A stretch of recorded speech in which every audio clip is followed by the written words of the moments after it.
Mashed potato French toast எப்படி செய்யுதுன்னு பார்க்கலாம். இதுக்கு உருளைக்கிழங்கு வேக வச்சு தோல் உரிச்சிட்டு நல்லா மேஷ் பண்ணிவிட்டு அதில் தேவையான அளவு உப்பு, தனி மிளகாய்த்தூள், மஞ்சள் தூள் ஒரு அரை ஸ்பூன் அளவுக்கு, ஓமம் ஒரு 2 சிட்டிகை, நல்ல செரிமானத்துக்கும் வாசனைக்கும் போட்டுக்கலாம். நல்லா பிசைஞ்சிட்டு அதில் தேவையான அளவு சாட் மசாலாவும் போட்டு மிக்ஸ் பண்ணிக்கலாம்.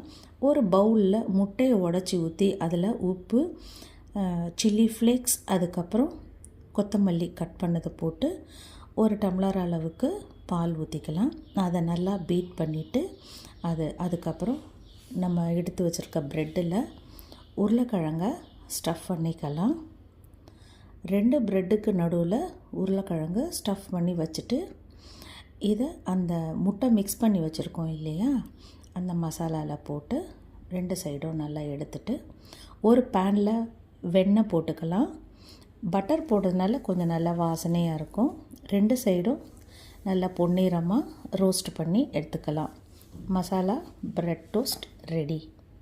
Thank you for watching. Please subscribe for more videos.